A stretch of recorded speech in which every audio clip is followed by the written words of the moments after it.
yaada tokko odeeffannoo tokko laannee fi kallattiidhumaan sagantaa shaadaatti yeroo gallu ta'a. Baga nagaan itti yaadu nagaadha. Akkamiin cufamne maqaan keenyu maqaan keenyu Taaddasaa jedhamta. Bareedaadha.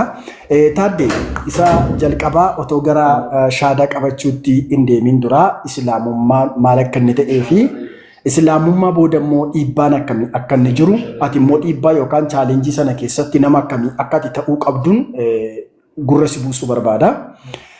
Islaamummaan amantii jiran keessaati amantii baay'ee jaallatamaa, amantii baay'ee filatamaa, amantii baay'ee sammuun kee itti nagaa argatu, amantii tasgabbiisii laatu akka ta'e ofii koorraa kaaseen ragaasii ba'uu barbaada. Haa ta'uyyuu malee egaa gara amantaa kanaatti gaafa dhuftu chaalenjiin tokko yookaan rakkoon tokko si mudachuu danda'a. Rakkoowwan si mudatan kana keessaa immoo tokkoffaan hiriyoonni kee si baqachuu danda'u, jibbamuun jiraachuu danda'ama.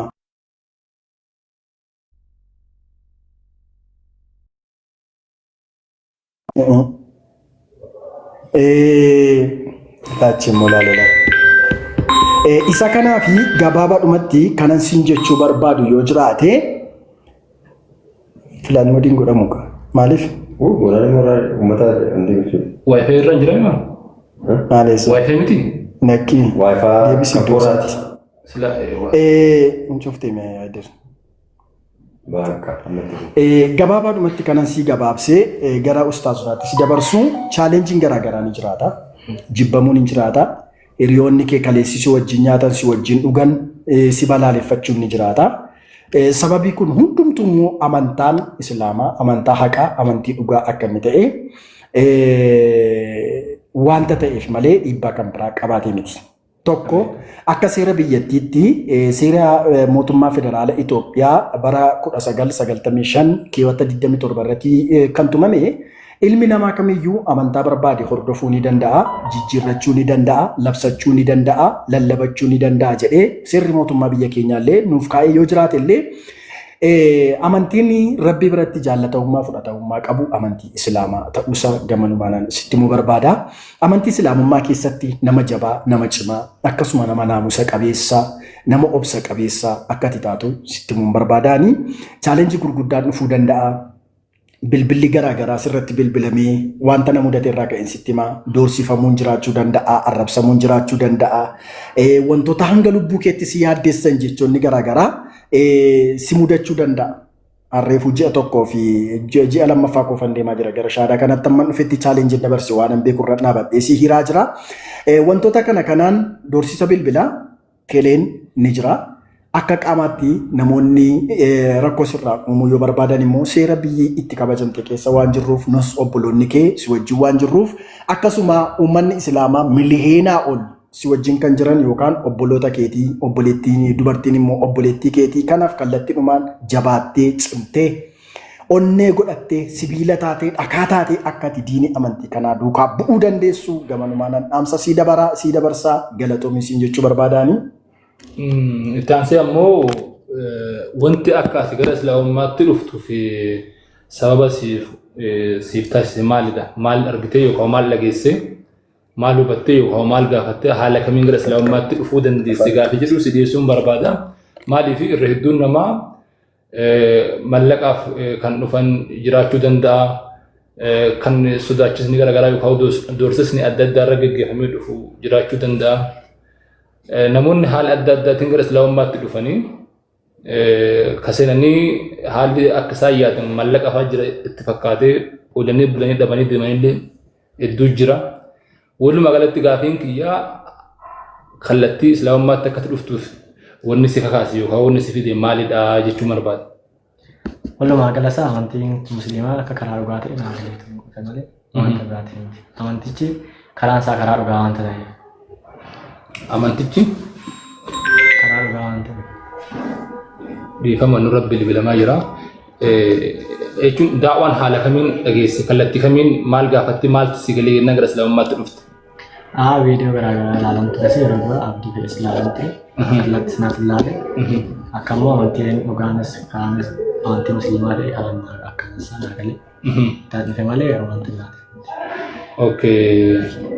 Amantaan haqaa, amantaan ragaa qabu, amantaa islaamummaa malee amantaan biraa akka hin jirre gaaf hubadhu viidiyoolee adda addaa gaafa dhagahu amantaan islaamummaadha, amantaa sirriitti, amantaa dhugaatti hubadhee fudhachuuf ka'ee isra dhufinan jettee jiru waliso irraa ka'ee amantaa islaamummaadha simachuu fi fudhachuudhaaf ka'ee dhufe bileessi keenya inshaallah. Nuti asiin gaafillee qabnu xumurree jirra ustaaz Xaahir fi ustaaz Khalid akkasuma ustaaz Xalhaadhami Xaahir ustaaz Xaahir faan waan jedha yoo qabaatan jiranii kallattumaan gara shahaadaatti deemne jechuudha kana jalaan tursiif inshaallah. Ayyee Haydar shaadaa qabsiistanii ani gaafii tokko lama qofa gaafadhe achi shaadaa achumatti qabsiistan inshaallah. Nuti obboleessa keenya baga nagaan nutti jalqaba baga rabbiin as fide nuti musliimoonni Iyyesuusiin yookaan immoo Nabiyyallaa Isaa alayhi salaam nabiyyi rabbiiti ergamaa rabbiiti kabajamaadha. Nabiyyoota rabbii keessaa nama tokkodha. Nama rabbiin dandeettii isaatiin abbaa malee haadha qofarraa uume garuu immoo inni nabiyyiidha. Rabbii miti ilma rabbiillee miti nabiyyiidha malee jennee amanna. Ati waan kana fudhattee jirtaa? Okay. Akkasumas immoo nuti rabbii tokkichatti amanna. Rabbiis ardiif samii uume isa nabiyyoota hunda ergee hunduma isaatti amanna. Nabiyyoota hunda ergetti ni amanna. Nabiyyoota ni dhugoomsina. Akkasumas immoo kan nuti waaqessinu garuu rabbii tokkichadha. Nabiyyoota immoo nabiyyoota ergamoota rabbiiti jennee amanna malee isaaniif hin sagannu isaaniin kadhannu. Rabbii tokkicha duwwaatti amanna. Akkasumas immoo nabiyyi Muhammad immoo nabiyyi xumuraati. Nabiyyoota ergaman keessaa nabiyyi xumuraati. Nabiyyi goolabbiiti jennee amanna. Nabi Muhammad akka isaan nabiyyi ta'an amante jirtaa? Ayyee. Okay, gaafiin xumuraa immoo namatu si gowwoomse yookaan immoo maallaqa si kennee si shawwade yookaan immoo si doorsisee immoo fedhuma kan keetiin amantaa kana jaallattee fedhii kan keetii irratti hundooftee dhufte. Fedhuma fuudhee amantaa kana jaallataa. Ayyee galatoomii angara kiyyaan xumureetan jira gaafii kana ulfaadha. Okay. Mana keessa namni gaaffii gaafachuu barbaadu yookaan yaada hiiruu barbaadu yoo jiraate daqiiqaa tokko laannee fi kallattiin gara shaadaatti dabarsa. Ustaz Tahir. Ustaz Tahir. Miyuutii Raaqaasaati. Ustaaz Xaahir galatu. Maali silaasitu hafe jettaniiti moo maal achumatti jalqabaa kaa maal gootan kalaas nama tokko gara islaamummaa dhufa jedhee tursiisu nuun barbaachisu boleessa kennan baga dhufte amantii ma jalqabaa irratti dhufte jennaani. Amantaa islaamaa keessa nama doorsisanii sayfiin nama sodaachisanii yookaan nama dhiitanii yookaan sijjeessa yookaan si salphisedhanii namni nama sodaachisee islaamummaa nama qabachiisu hin jiru. Amantaan islaamaa akka guyyaa kanatti amantaa ragaa dhugaatiin guutamee jiru. Amantaa namni hunduu yoo itti dhufe furmaata namummaa argatu, furmaata namummaa jijjiiru. Akkasuma immoo amantaa ittiin jannata rabbii argachuun isa malee hin jirre keessaa tokko jedheetiin namni gara kana dhufa. Kana qofaa miti, isa qofaa miti namni irraa miti duraan irraa iyyuu dhufaatiin ni oola. Kanaaf obboleessa keenyaa islaamummaa gara islaamummaa dhufuu keetiif baga gammaddee siin jenna. Waan namni siin jedhu tokko dhagahuu hin qabdu, ofitti amanuu qabda. Amantaa dhugaatti erga amante jechoota namaa, roorroo namaa, hammeenya namaa, sharrii maatii, sharrii firaa kanaaf kan kana fakkaatan kallattii hundaan akkasitti dhufanii fi si doorsisan hundaa bakka hin kenninee fi hiriyoonni keessa gowwoomsuu danda'anii islaamummaa keessa namni tarii maallaqa argatta afaan namaan jedhee nama gowwoomsee nama fiduu danda'a. Gaafa maallaqa dhabe namoonni of duuba deebi'anii jiran. Amantaan islaamaa amantaa maallaqaanis namni nama bituu miti. Amantaa namni ragaa dhugaa amantii dhugaa ta'ee irra dhaladhee amantaa kiyyaa isaan jannata argadha jedhee itti dhufuudha. Kana jala sararteetiin beeyta. Ati gara islaamummaatti dhufuun muslima asiiti miti. Muslima Awurooppaa bira sosodaayite ati obboleessa muslimaati. Ameerikaa sosoo deemte muslima akka muslimaatti muslimni kamuyyuu si jabeessa. Rakkoo ati keessa jirtu irratti namni muslimaan dhoobsu namni si doorsisu irratti namni muslimaa namni si callisee si ilaalu tokko illee hin jiru. Qaama si tuqe akka waan muslima guutuu tuqetti. Kanaaf inshaallah wama jalqaba dur jechaatiin hin turte itti amanaa turte qalbii keetiin dhugoomiste arraba keetiin mirkaneessuudhaaf bakka kana teesse sila afaan oromootiin illee nabi Muhammad ergamaa rabbii tokkocha amane yoo jedhe namni sila gahaayyuu ture. Kanaaf gara shaadaa itti deebi'aati shaadaa qabsiisaa warri bira jirtan. Baarakallahu fiikum.